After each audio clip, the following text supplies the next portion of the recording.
What if ancient people understood digestion better than we think? Not with microscopes, not with nutrition labels, not with modern supplements stacked on a kitchen counter, but through something slower: observation, repetition, hunger, travel, illness, recovery. Long days under the sun, simple meals beside the fire, and generations of people watching what certain foods did to the body. In the ancient biblical world, food was never just food. A bitter herb before a meal, a warm cup of mint after dinner, garlic crushed into oil, cinnamon steeped slowly, olive leaves gathered from old trees. These were not trends. They were part of daily survival. Today we are going through 13 ancient foods, herbs, and plant preparations connected to the biblical world, but from a different angle. Not as miracle cures, not as secret remedies, but as clues to how ancient people thought about digestion, strength, bitterness, warmth, and the quiet intelligence of the body. This video is for educational and documentary purposes only. It is not medical advice. No food or herb mentioned here can diagnose, treat, cure, or prevent disease. If you have a medical condition, take medication, are pregnant, have allergies, or follow a restricted diet, speak with a qualified health professional before making changes to your diet. Let's begin. Number 13. Hyssop, the herb of cleansing. Before it was discussed as an herb, hyssop was known as a symbol of cleansing. In the biblical world, hyssop appears in moments of purification, ritual, and renewal. It was not a heavy meal, it was not a feast food. It was something smaller, sharper, more fragrant. A plant used when people wanted to mark a boundary between what was unclean and what was restored. From a food perspective, hyssop belongs to the world of bitter, aromatic herbs. These are the kinds of plants that wake up the senses before they ever reach the stomach. Their scent is strong. Their flavor is not soft or sweet. It tells the body that something active has arrived. Modern science often looks at aromatic herbs through their volatile compounds, the fragrant oils that rise with steam. These compounds are part of why herbs like hyssop, mint, thyme, and oregano feel so powerful even in small amounts. Ancient people did not know the chemistry, but they knew the experience. A covered cup, warm water, a bitter scent, a feeling of clarity. Hyssop reminds us that ancient digestion did not begin with swallowing. It began with smell, taste, breath, and attention. Number 12. Frankincense. The resin of stillness, frankincense, is usually remembered as a gift. Gold, frankincense, and myrrh. 3 offerings brought to Bethlehem. But in the ancient world, frankincense was not only symbolic. It was a resin, a trade good, a fragrance, and part of a larger world where scent, ritual, and the body were deeply connected. Frankincense comes from boswellia trees. It is not food in the ordinary sense. You would not eat it like bread or figs, but it was sometimes prepared in small amounts, infused, burned, or used in traditional practices across ancient cultures. The different direction here is not frankincense as medicine. It is frankincense as atmosphere. Ancient people ate in environments filled with smoke, herbs, oils, and fire. Scent mattered. Calm mattered. Ritual mattered. And today, modern science is beginning to understand that the nervous system and digestion are closely connected. When the body is tense, digestion changes. When the body is calmer, the meal is received differently. Frankincense teaches a quiet lesson. Sometimes what surrounds the meal can shape the meal itself. Number 11. Myrrh. The bitter resin myrrh has one of the most unforgettable tastes in the ancient world. Bitter, resinous.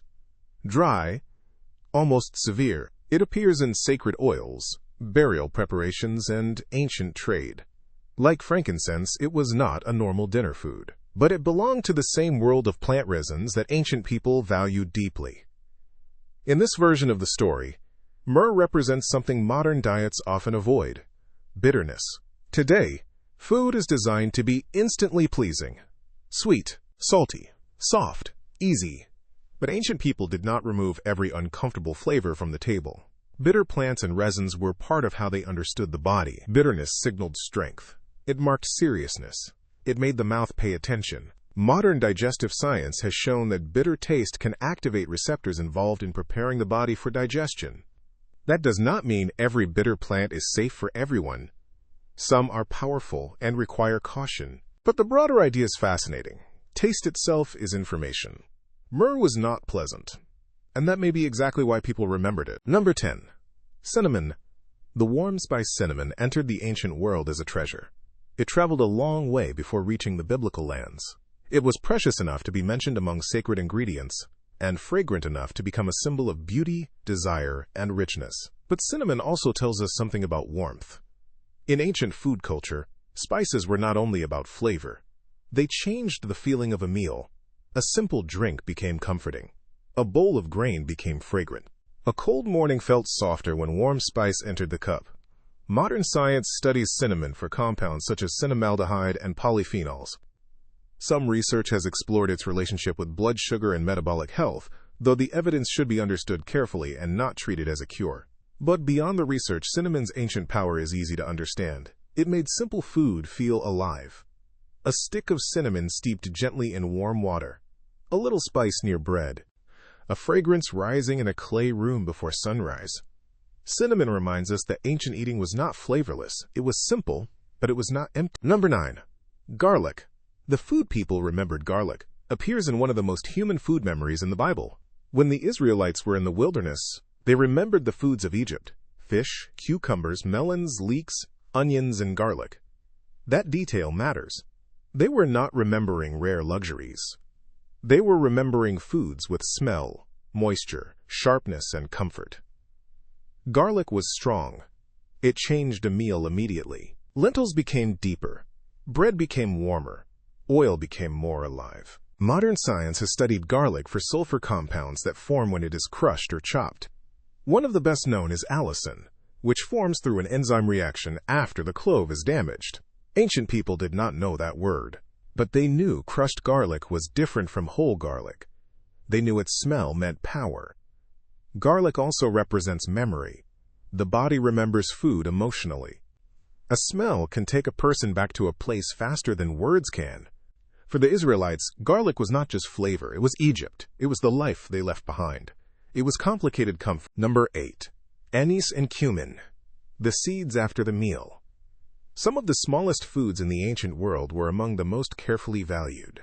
Anise and cumin were not large enough to fill the stomach, but they were important enough to be counted. In the biblical world, herbs and seeds could be tithed, traded, stored, and used at the table. These seeds belong to the world of digestion. Anise has a sweet, licorice-like aroma. Cumin is warm, earthy, and savory. Both have long histories in food cultures across the Mediterranean and Near East. They were used not only because they tasted good, but because they changed the way a meal felt. Modern science looks at seeds like these for their essential oils and plant compounds. Traditional cultures often use them after meals, in warm infusions, or cooked into heavy foods to make them feel easier. A bowl of lentils with cumin is different from a bowl without it, not only in taste, in experience. The food feels warmer, deeper, more complete. Ancient people understood something modern cooking sometimes forgets. Digestion begins in the recipe. Number 7. Juniper, the desert plant and the exhausted body. This part of the story is not really about a feast, it is about exhaustion. The prophet Elijah, after a moment of great intensity, runs into the wilderness. He is depleted. He lies beneath a desert tree. He wants to stop. And what comes to him is not a complicated cure. It is rest, water, simple food, then more rest, then food again. That scene is powerful because it understands the body. Before the body needs anything dramatic, sometimes it needs water, sleep, warm food, a pause. The ancient story does not rush him. It restores him slowly. Juniper and related desert plants appear in traditional practices across different cultures, but the deeper lesson here is not about forcing one plant into a modern health claim. It is about the wisdom of recovery. Modern people often treat exhaustion as something to push through. Ancient stories often treat exhaustion as something to listen to. Elijah's body did not need ambition in that moment. It needed nourishment. And sometimes the oldest wisdom is the simplest. Eat, drink, rest, and only then continue. Number 6. Black seed. The small seed with a long memory, black seed. also known as black cumin or Nigella sativa, belongs to a wide ancient world that stretches through Egypt, the Near East, Islamic tradition, and South Asian medicine. It is small, dark, sharp, and peppery. In food, black seed was sprinkled onto bread, mixed with honey, added to warm preparations, or used as a seasoning.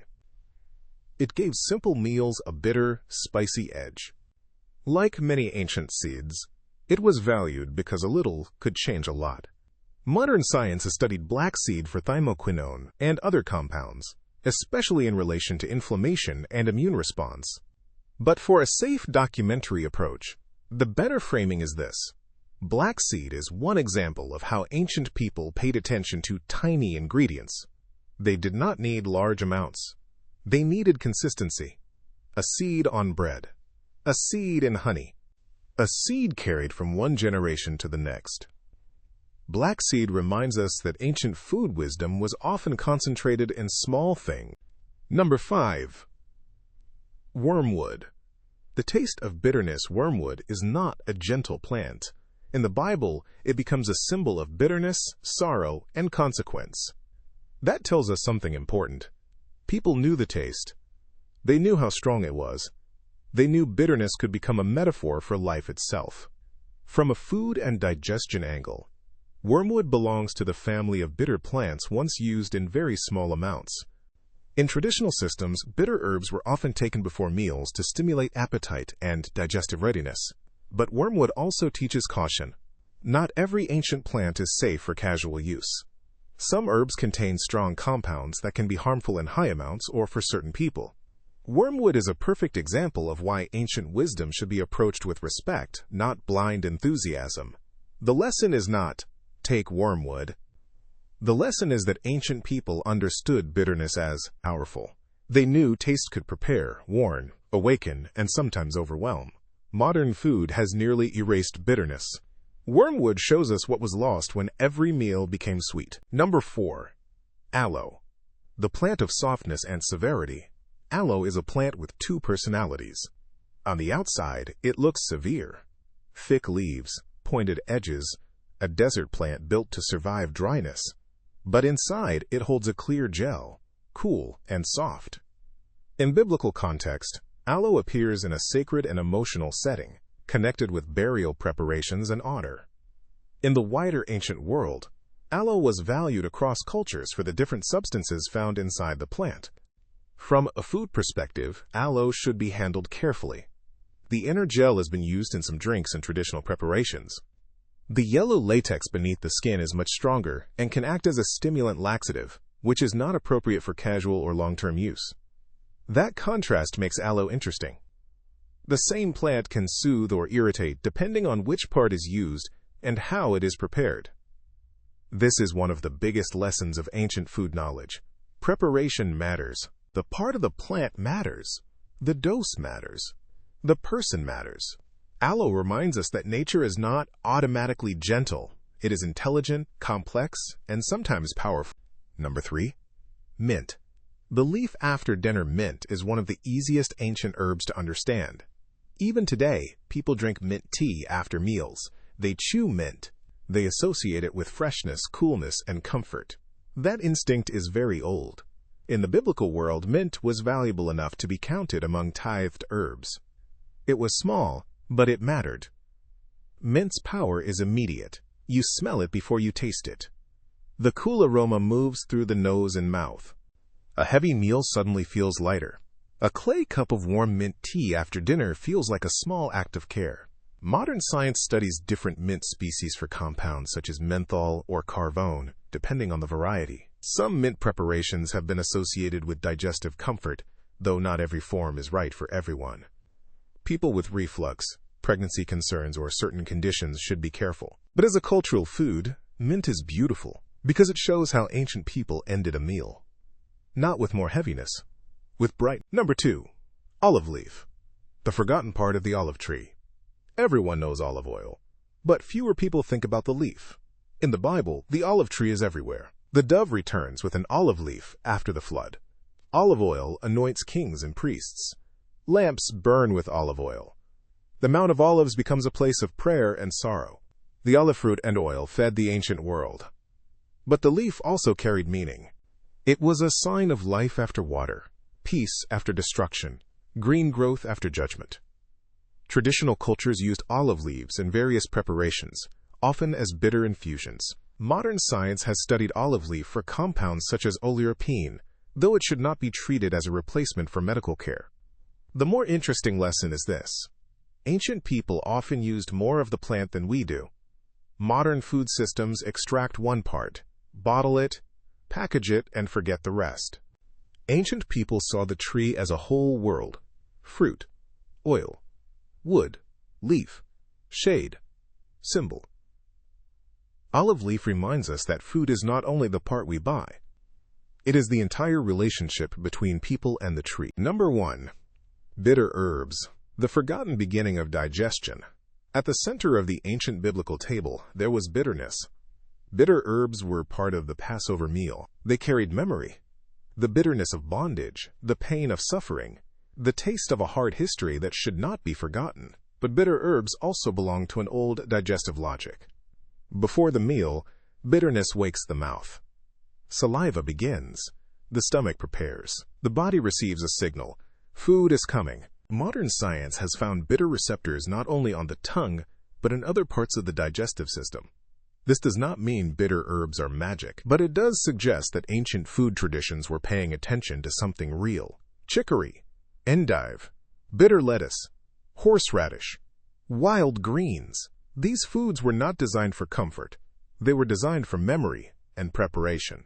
This may be the deepest difference between ancient and modern eating. Modern food often begins with pleasure. Ancient meals often began with meaning. A bitter leaf before bread says, "Remember where you came from. Prepare your body. Do not rush into sweetness.